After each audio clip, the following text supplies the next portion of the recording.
وكما هجاميه وقف عنا السومر عالمك تتخار وحيرادان ومهاتما غاندي halka kuwa kalena ay ku sheegaan inuu ahaa Alexander the Great kuwa qaar ka midana ay yiraahdaan Nelson Mandela intoodaba ma ahan waa nabi maxamed alayhi salaatu wasalaam hogaankii ugu saameynta badnaa ee caalamka soo maray fiidiyogana waxaan ku falanqayn doonaa sababtii uu Michael Hart ku geliyay kaalinta koowaad nabiga alayhi salaatu wasalaam ugana dhigay hogaankii ugu saameynta badnaa ee caalamka soo maray abid waxaan kaloo ku xigi doonaa ducadii nabiga oo uu keentay ummadiisa asagoona ilaahay wax walba kaga heli kara iyo sidii nabiga loogu saalaalay kitaabadii kala ahaa sida kan Yahuuda kan Kiristaanka iyo kan Hindidaba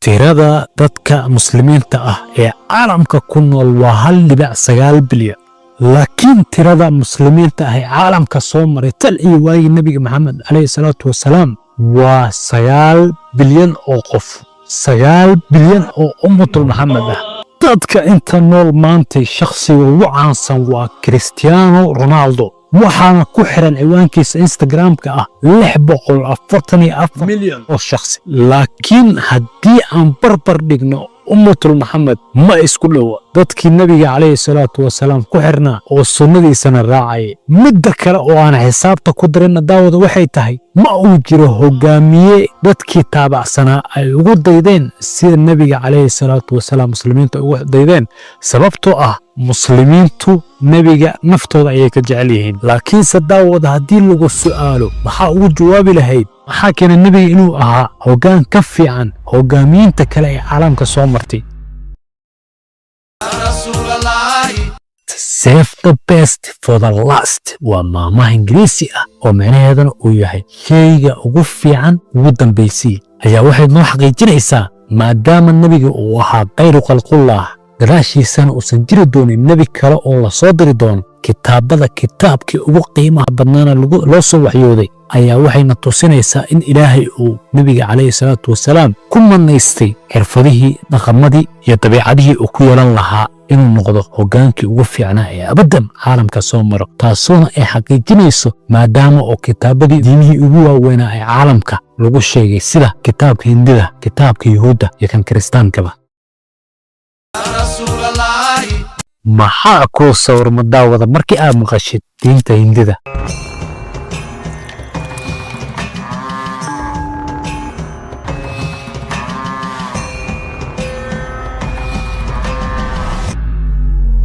ma ogtahay daawada in kitaabka Hindida lagu saadaaliyay imaanshaha nabi maxamed alayhi salaatu wasalaam sida magaciisa magaca aabihii meesha uu ku dhalan doono iyo sifaadka uu yeelan doono hase yeeshee diintoodu waa diinta ugu facaweyn caalamka waana diin jirtay 5,000 oo sano kitaabadooda waaweyn waxaa lagu qoraa luuqadda Sanskritka ah oo ah luuqad in ka yar ay yaqaanaan 1,000 oo qof haddana ayagoo Hindidu caabuda wax walba ayay waxay isku wada waafaqsan yihiin inay jiraan kitaabo ay u yaqaanaan shuruuti kitaabadii usushooda ku soo degay waxaana ka mid ah kitaabadaas sida Vedaska Puranaska iyo Upanishadka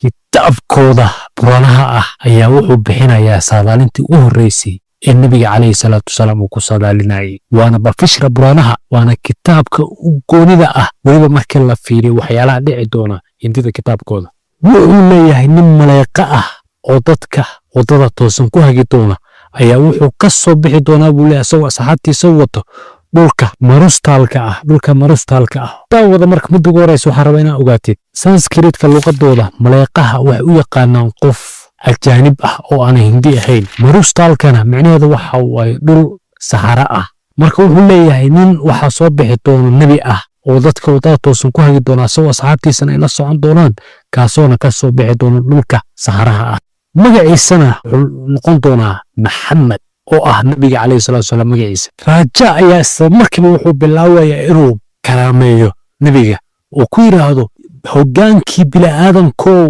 oo macnaheedu ay tahay sayyidu ibnu aadam kii saxaraha joogayow waxaa soo aruursatay ciidan badan kuwaasoo baabi'inayo shaydaanka waxaase laga badbaadiyey cadowga inay saamayn ku geystaan. daawada waa ujeedaa hati saadaalintan cid kale ma sheegayso, nebi maxamed calayhi salaatu wasalaam bay sheegaysaa, laakiin waa sii wadaya sii firi isladana isla bafishra buraanahaas markaan sii soconno waxay haddaadna tusinaysaa saadaalinta dadka nebiga ku xirnaan doonaa sifaadka ay yeelan doonaan.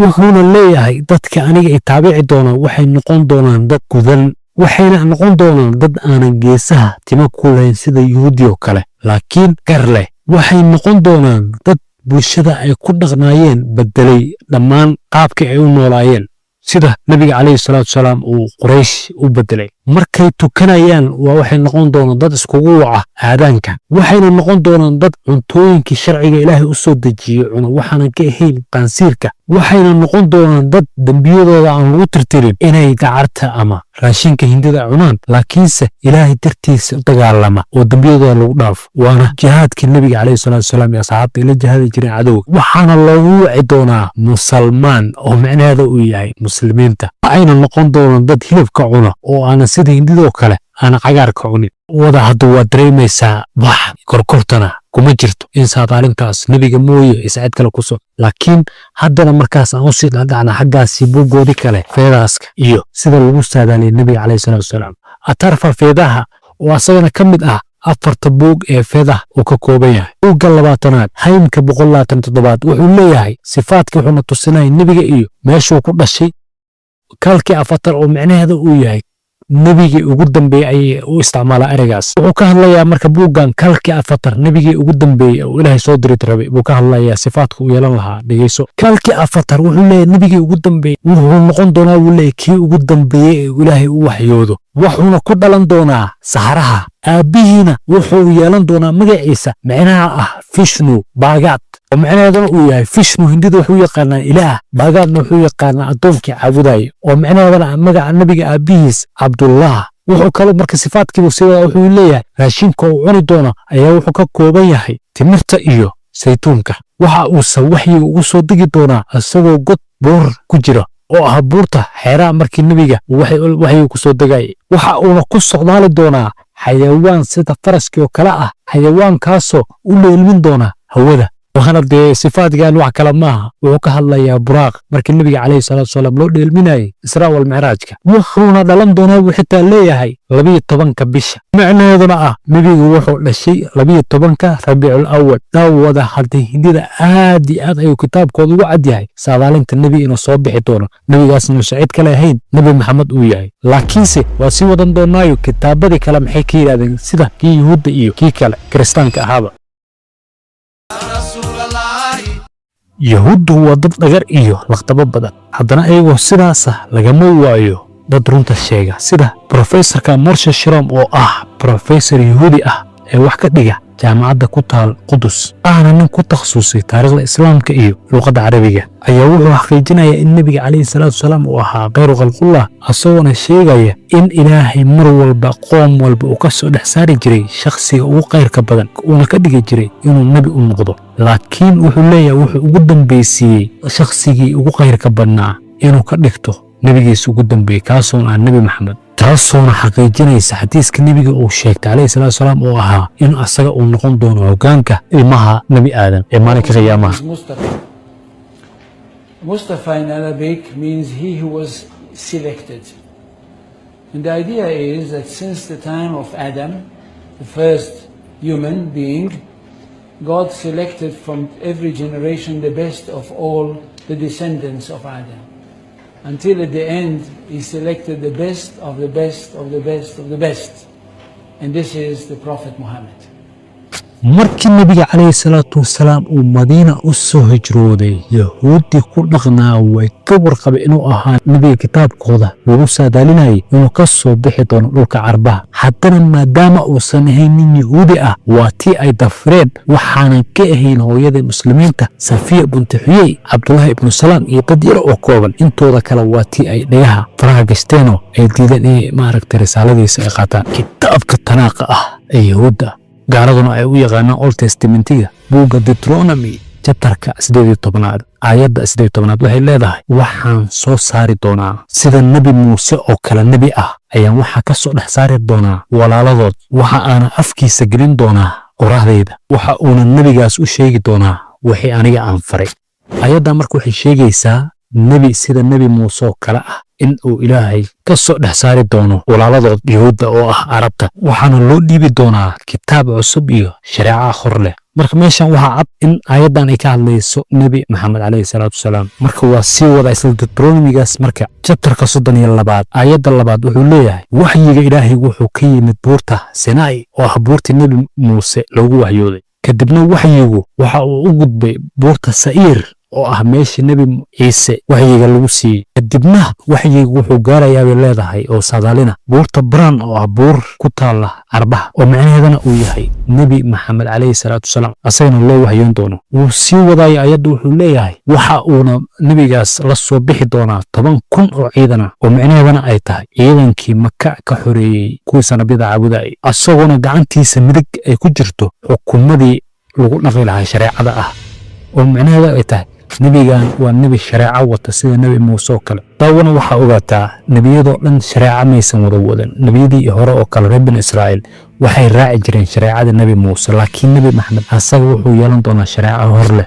ninkan oo magaciisa uu yahay Sanfred Bass laakiinse hadda loo bixiyey Abu Mujaahid ayaa markuu ayadan si fiican u dhuuxay uu yaqiinsaday in nebi maxamed uu ahaa nebiga ugu dambeeyey, taasaana sababtay in uu diinta islaamka qaato. And Paran is the ancient name for Mecca where Muhammad was born, peace be upon them all. And when this hit me, it was like, I don't care what anybody else says about it. Allah showed me this is true. xitaa markii la weydiiyey la yiri nabiga haddii alla kulmineed ka waran waxay sababtay inuu la ilmeeyo. Could ask Prophet Muhammad sallallahu alaihi wasallam anything, what would it be? Can I hang out with you alone for a few minutes? daawada waxaa ogaataa kiristaanku kitaabka yuhuudda way isticmaalaan. waxa kale oo ay isticmaalaan kitaab kale oo New Testament la yiraahdo oo nin Paul la yiraahdo ninka kiristaanka diintooda bedelay oo badanaa inta badan uu qoray. marka kitaabkaas ayad waxaa ku jirta nabi ciise uu leeyahay waxaan la hurayn inaan runta idin sheego, waxaana idin qayr badan inaan idinka tago, sababtoo haddii aan idinka tagi waayo nabigii aad sugayseen ma idin imaanayo, laakiin haddii aan tago aniga ayaa soo diri doona. oo macnaheeduna ay tahay nabi ciise wuxuu leeyahay nabigaasa idin qayr badan maadaama uu yahay khaatimun nabiyiin. waxaa laga yaabaa isweydiinaysa waa saadaalin kuwan, laakiin maxaa keena nabiga calayhi salaatu wasalaam inuu ka duwan yahay hogaamiinta kale caalamka ka talinaysa? Michael Hart iyo taariikhyahanadii kale ee la shaqaynayay markii ay soo bandhigeen buuggan oona ah 100kii hoggaan ee ugu saamaynta badnaa caalamka abid, waxaa aad u diiqadoobay reer galbeedkii kadibna markii uu kaalinta koobaad geliyeen nebi maxamed calayhi salaatu wasalaam oona ay ka hormarsheen nebi ciise calayhi salaatu wasalaam oo ah ilaahayga ay gaalada caabudaan. subxaan allah.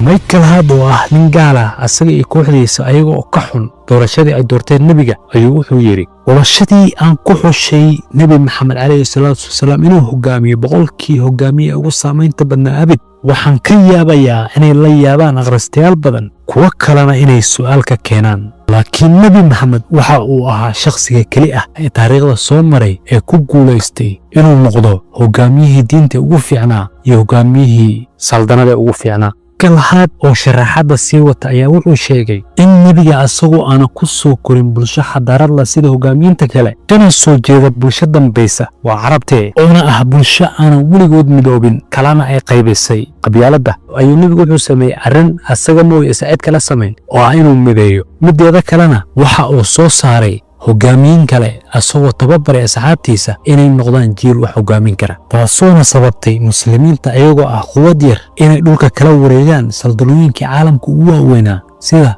Romaaniyiinta iyo Farisiinta, taasoona ah arrin uusan hogaamiye kale caalam abad hore u samayn. waxaana ka ahayn Genghis Khan, laakiin saldanadii Mongoliyiinta ee Genghis Khan ayaa ahayd saldano wax yar kadib itlaatay burburtayba, halka muslimiintana baaxadoodii ay sii ballaaratay. nebi walba ilaahay wuxuu siiyey hal duco uuna ku weydiisan karo wuxuu rabo. nebi muuse waa tii uu alle weydiistay inuusan hanuunin fircoon wax walboo dhaco, waatayna fircoon markii biyaha u gaareen qurqurka afka la qabtay si uusan u dhihin alla waa ku rumeeyey. nebi sulaymaanna waa tii uu alla ka baryey inuu siiyo boqortooyo saldana ah oo aysan ayadoo kale qof dambe la siin. waa tiina loo saqiray inuu isticmaalo hawada.